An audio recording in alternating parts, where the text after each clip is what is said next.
There are 9 star players the Jazz could trade for with the 5th pick of the draft. Would you do these deals? And is the time right? Next on Locked on Jazz.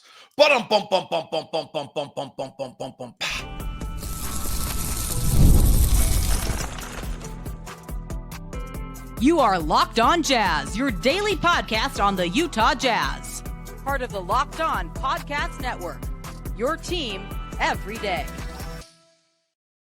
How are you? I'm David Locke, radio voice of the Utah Jazz, Jazz NBA insider. This is Locked on Jazz, your daily podcast on the Utah Jazz, giving you insight, expertise, geeky numbers, and hopefully making it way better to be a Jazz fan each and every day. Thank you so much for making Locked on Jazz your first listen of the day. We are free and available on all podcasting apps and on YouTube, so hit that star button on YouTube and be notified every time we do a podcast. To the everydayers, you are the best. Thanks so much for tuning in and being a part of the program. Yes, if you're looking out my back window on YouTube, that is snow.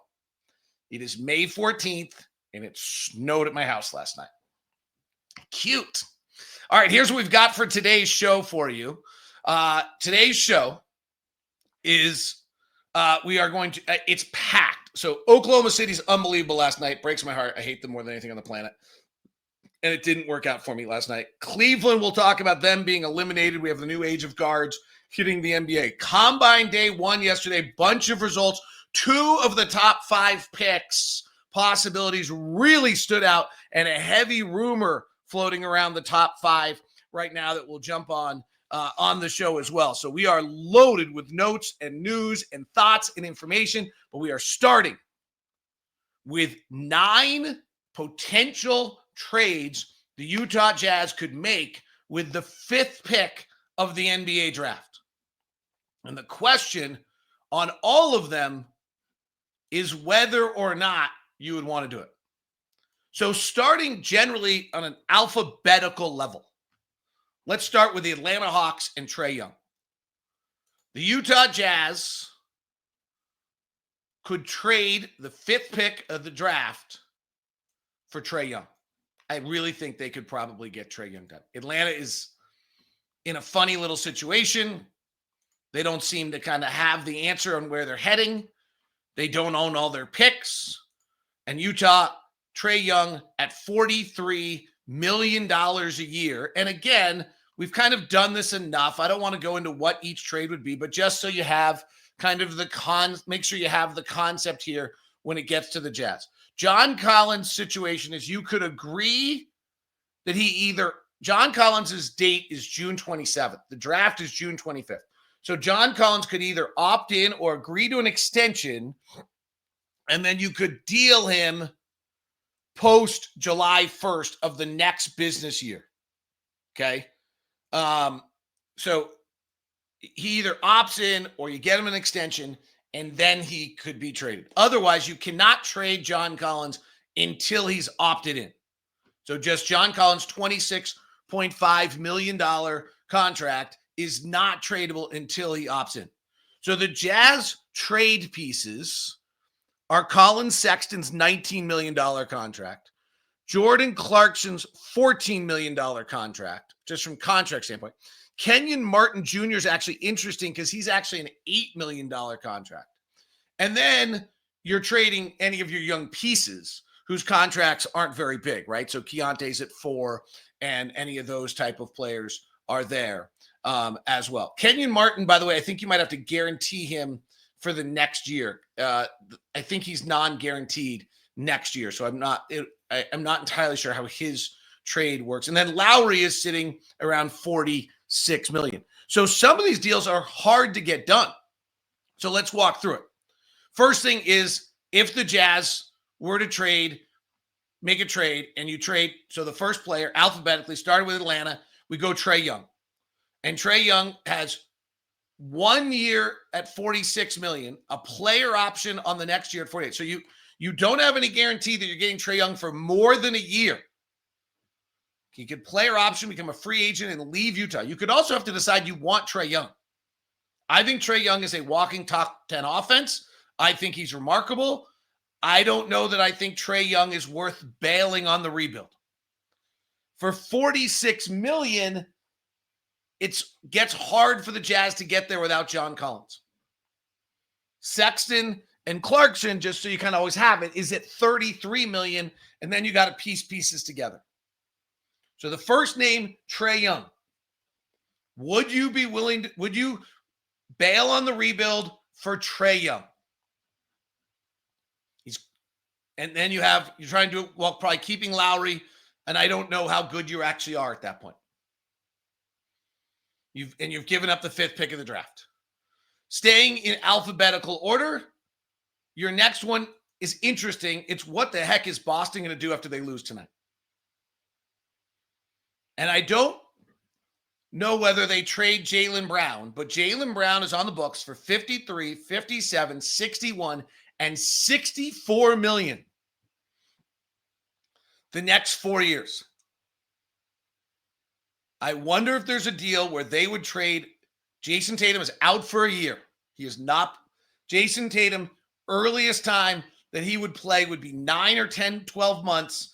That gets him too late in the season. I do not think you're going to see Jason Tatum next year. The Jason Tatum ruptured Achilles is a franchise-changing route for the Boston Celtics. On Jalen Brown, I don't know if you have to trade the 5th pick of the draft. On Jalen Brown, you might be playing a money game with them in some way where you do maybe something with Lowry. But Lowry, frankly, and Kristaps Porzingis are somewhat redundant.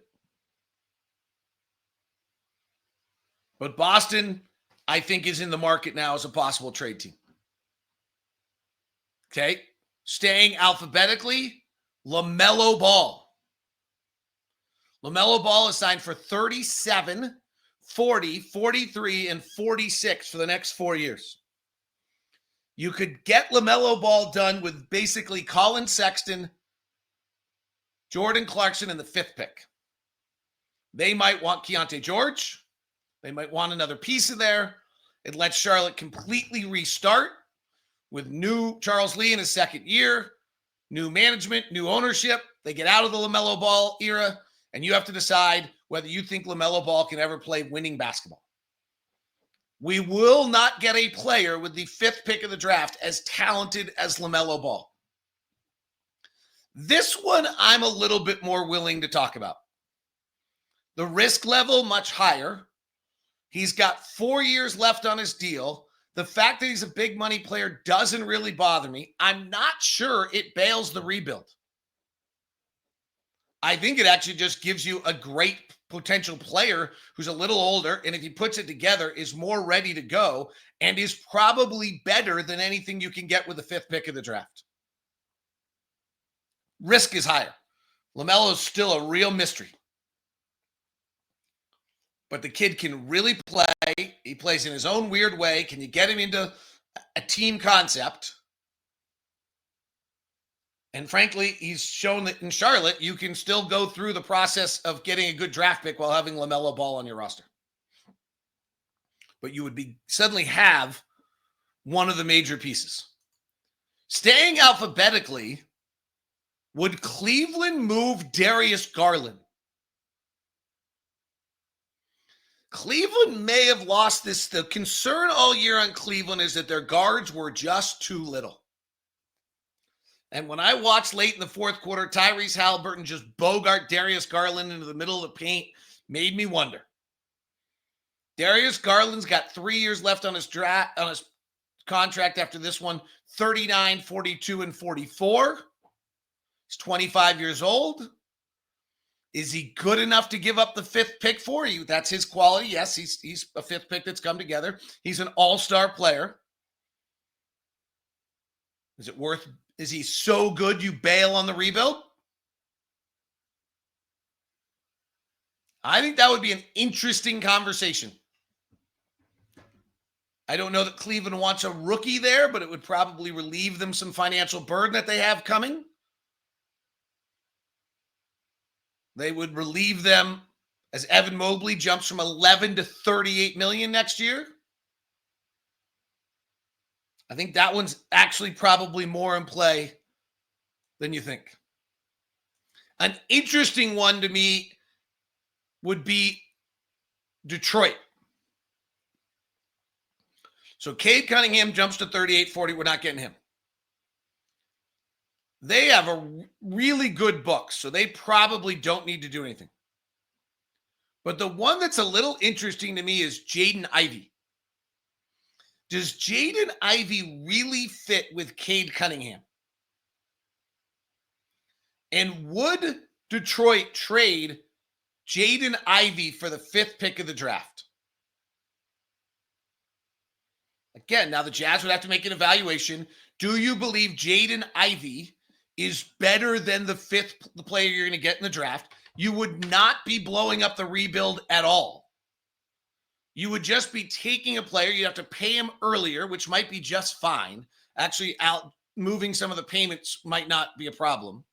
And you'd have to believe in a sick Jaden Ivey, which I generally do. Former 5th pick of the draft himself. 6'4", 195, 23 years old. You sign him to his extension. He's averaged 17, 16 points a game in his 3 years in the NBA. He only played 30 games last year. His three-point shooting jumped from 33 to 41. His free throw attempts have dropped over the 2 years, which is a little worrisome thing to me. But he's got a chance. And he's probably further along, and there might be some argument where you're bumping the timetable up. So you give up the 5th pick. Maybe you're playing around with some other pieces in there, some other things. These are, I'm not putting perfect deals together. I don't know if you want Jaden Ivey, Keontae George, and Isaiah Collier all on your roster at the same time. But that one's interesting to me. And Ivey's only $7 to $10 million. And you're paying Jaden Ivey as a restricted free agent. You're giving him an extension. He's extension eligible coming up here in 25, 26. And if for some reason Detroit doesn't want to do that right now with him because they're not sure on Cade Cunningham, then that suddenly becomes an interesting deal. So I've presented 5 names to you. Trae Young, possible Jalen Brown deal. That's pretty complicated. Might not have anything to do with the 5th pick. LaMelo Ball, Darius Garland, and Jaden Ivey. I've got 4 more for you next on Locked on Jazz. Today's show is brought to you by my good friends over at Intercap Lending. That's Steve Carter. If you're an everydayer, you've probably heard of Steve Carter. He has done some fabulous work for Locked On Everydayers and Locked On Legends that you are, with it being with us as our own personal loan officer over the years, and he is still there for you. And Intercap is doing amazing work as Intercap is simplifying the business with client-first approach that makes home loans accessible, straightforward, and personal. They've done amazing work with the people-first approach, as we call it. Every client gets a dedicated loan officer, and yours, by being a Locked On listener, is Steve Carter. The reviews are amazing each and every time, whether it comes in from Derek, super easy to work with, got us approved, closed on a home in under 3 weeks. I've worked with Steve, said Katie. Steve on 3 loans now. He gets loans together quickly, and it's great to work with. So email me at dlock09@gmail.com. That's dlock09@gmail.com, and let me set you up with your VIP meeting with Steve Carter. And if you need a loan right now, Steve Carter, Intercap Lending will get it done for you quicker, faster, and better than anyone else in the market. And you can see what it gets to be a Locked On everyday VIP. Today's show is also brought to you by Wayfair. My wife was on wayfair.com last night. The days are getting longer. Winter's warming up. There's snow outside. Yeah. Okay, so patio furniture. I need some new patio furniture because mine froze last night. Wayfair has everything you need to make you feel more like you. Whether it's a big backyard, a small balcony, whether you're sprucing up a room in the house, Wayfair's massive selection of outdoor essentials makes it easy to transform any space into your ideal summer setup. Comfy conversation setup, dining tables, outdoor decor, whatever it might be, all at prices that fit your budget. Right now, Wayfair's got special deals for you. Shop the huge selection of outdoor furniture online. This summer, get outside with Wayfair. Head to wayfair.com right now. That's wayfair.com. Wayfair, every style, every home. Wayfair.com.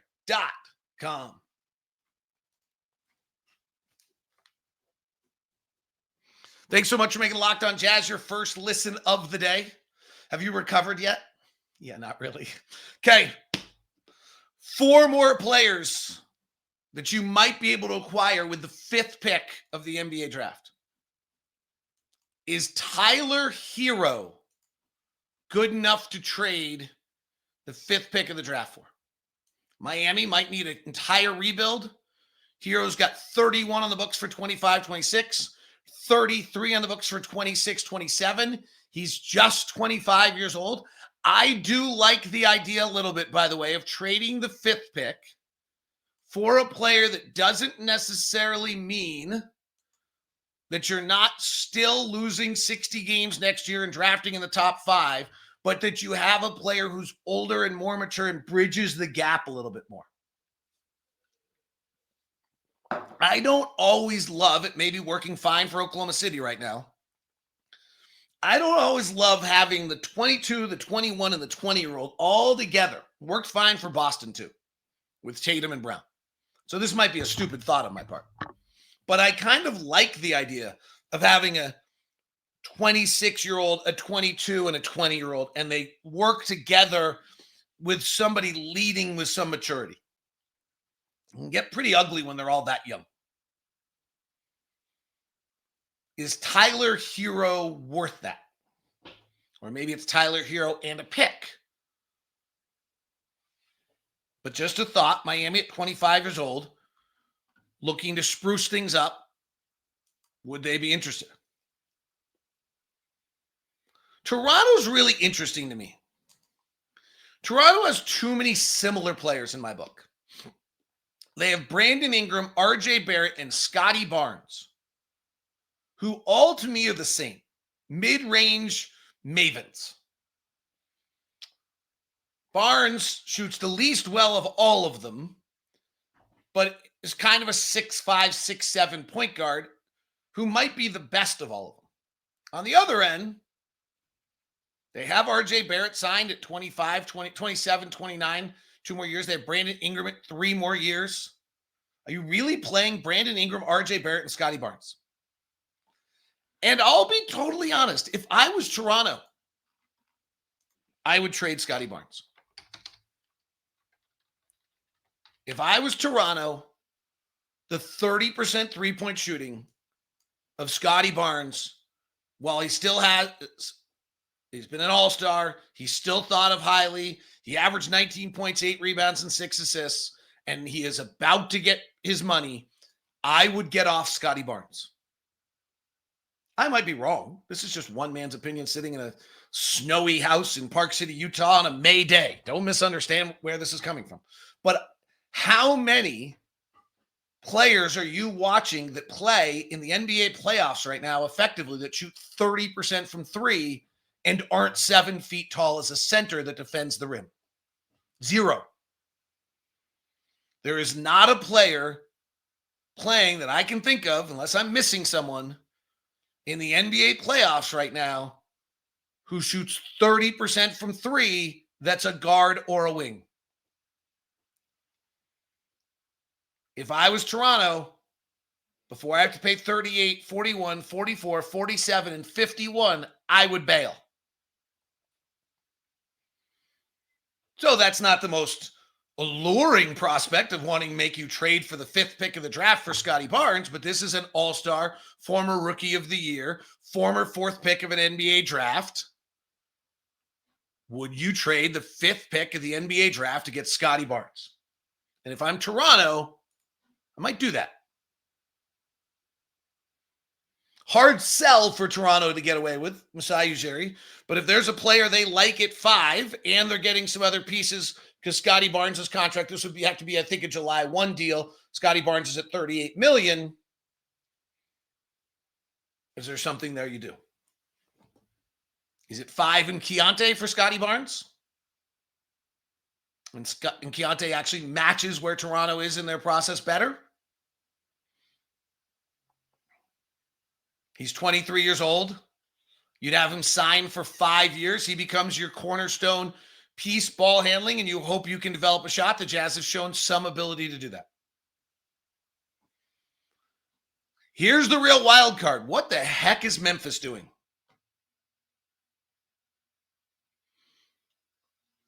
Ja Morant signed for 39, 42, and 45 million the next 3 years.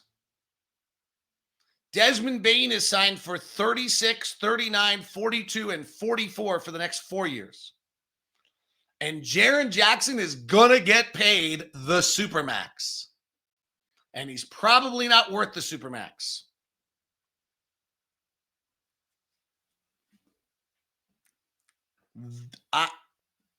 Are they moving off someone there? I'm probably not giving up the 5th pick of the draft for Desmond Bane. Would you give up the 5th pick of the draft for Ja Morant? Comes with a lot. Super exciting. Sells a lot of jerseys. Gives you a 25-year-old all-star. Certainly accelerates the rebuild. Probably means you don't get your pick next year. And the last and final one that is the most mysterious of all.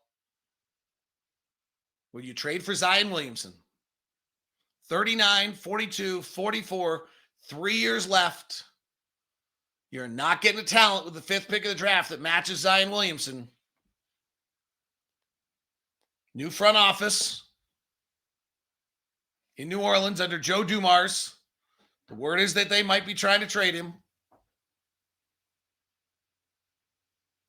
Do you trade and would you have to trade more than the 5th pick to get Zion Williamson? Probably. So those are 9 players that might be available for the 5th pick of the draft. Trae Young, Jalen Brown, I don't know how that works, but I think that it might be just too much money without Lowry. LaMelo Ball, Darius Garland, Jaden Ivey, Tyler Hero, Scottie Barnes, Ja Morant, Zion Williamson. Let me give you that list again, either in the comments on YouTube or on X or on Blue Sky or on Threads. Let me know which ones would you want for the 5th pick of the draft. Trae Young, Jalen Brown, LaMelo Ball, Darius Garland, Jaden Ivey, Tyler Hero, Scottie Barnes, Ja Morant, Zion Williamson. I think I would strongly consider LaMelo Ball, Jaden Ivey, Zion Williamson,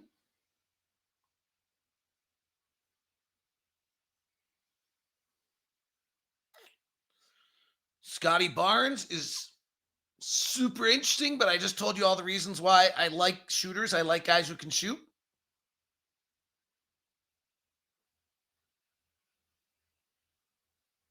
It's where I think I am. I don't think I want to lose next year's draft pick. Honestly. It's a tricky little game. I'm kind of willing to make a move, but I don't want to do so much that I lose next year's draft pick. Kind of crazy. All right, who stood out in day 1 of the combines? And a few players that may be playing themselves in the 21st spot in the NBA draft. Next on Locked On Jazz. I want to introduce you to sponsor on Locked On that we may have heard about before, but I want to tell you about them again. Car Gurus. Shopping for a car should be exciting, not exhausting. And between the confusing prices and hidden fees, it can be overwhelming. And that's why there's Car Gurus. They help you cut through the noise and show you the best deals with full confidence. With over 4 million listings, Car Gurus has more new and used cars than any other major online marketplace in the U.S. That's right, more new and used cars than any other online marketplace in the U.S. They verify dealers, provide real price analysis, and give you the tools and data you need to make the right choice without second guessing for yourself. So you need a deal you can trust. Car Gurus makes it easy to compare vehicles side by side with unbiased deal ratings.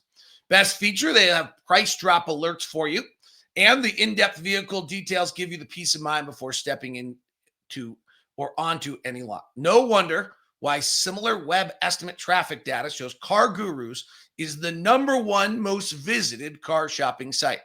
Buy or sell your next car today with Car Gurus at CarGurus.com. Go to CarGurus.com to make sure your big deal is your best deal. That's CarGurus.com. CarGurus.com.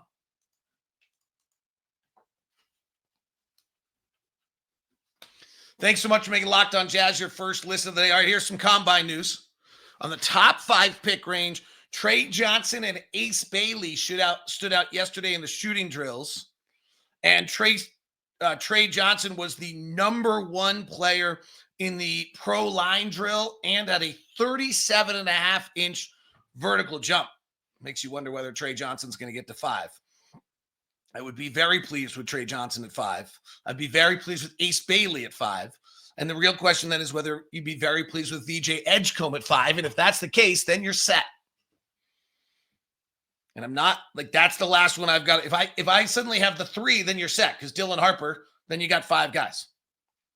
Right now, I'm not totally certain on VJ Edgecombe. I really do like Trae Johnson. I really do like Ace Bailey. Jace Richardson, who is probably not that high, and probably too high for 21, had the best off the dribble shooting. Will Riley was a very, very good off the dribble shooting.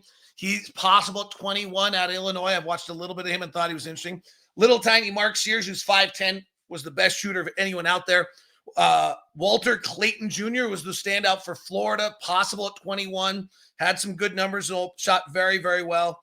2 players that have played, Cedric Coward, supposed to be heading to Duke, but maybe not, transfer out of Washington State, had a very, very good shooting yesterday. May have played himself into the NBA draft near 21. Yexel Lendenberg out of Michigan, 22-year-old, had a very, very good day yesterday. May have played himself into the 21. The athlete of the day yesterday at the was North Carolina's Drake Powell, who had a standing vertical jump of 37.5 inches. That's what most people have with on a running vertical jump. So that's a possibility floating around.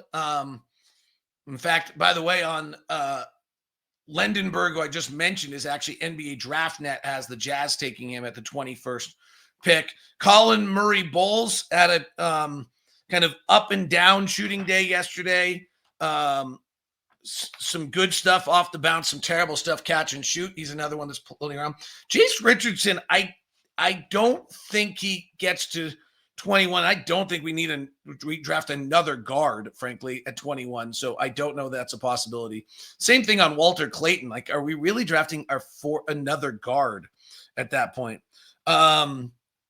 So we'll see that. Jeremiah Fears was number 3 on the 3/4 court sprint. Another player who's floating around that top 5 area. Liam McNally out of UConn had a pretty good day as well on some of the athletic testing, which was probably surprising or was not expected.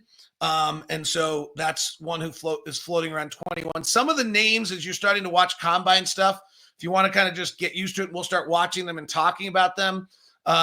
Kids, Will Riley, Illinois. Danny Wolf had a very good day yesterday out of Michigan. Noah Ensign out of France, or out of Germany, I think, is a kid there. Joa Behringer, another foreign kid. Liam McNally, I just mentioned. Asa Newell out of Georgia is a big guy. Thomas Sorber out of Georgetown's a big guy. Neat Clifford's another guard. And then the kid out of Real EuroLeague, Hugo Gonzalez, and then Walter Clayton. So those would be kind of 8 or 9 names to start hearing about 21. They're kind of moving up draft boards or floating around there. It'll be interesting to see what happens. So there's a lot of movement, though, in that range. And these, Cedric Coward was at 35, probably moved himself up the first round yesterday. Drake Powell was at 32, probably moved himself up to the first round. So some of the combine news from yesterday, keep an eye on all of it. We'll talk and keep listening to NBA Big Board to get that. But of the guys that we're keeping on, Trae Johnson and Ace Bailey supposedly both kind of jumped out a little bit yesterday, making people seem very excited about them. Cleveland is just the 4th team ever to win 64 games and not make it past the second round. Donovan, 34.6 rebounds and 4 assists a game in that playoffs. Hard to put anything on him, but it did not, he's going to probably get a little bit of this hit that he just has not gotten over that bump. Last night, Oklahoma City was brilliant. And some of their depth really showed. Like, if you go back to our other late game watches, a lot of what we talked about was Caruso and Hartenstein. They didn't have Caruso or Hartenstein on the floor with 5 minutes left in the game. Then Hartenstein came in for Jalen Williams, but then Dort stayed in instead of Caruso and hit 3 huge threes in a row that really won them the game. But then he was the defensive matchup on Murray late instead of Caruso. OKC may have won the title last night. With Boston out soon enough, with Cleveland out, and with me, Minnesota's going to win that series. OKC is the odds-on favorite by a lot, and they may have won the title last night.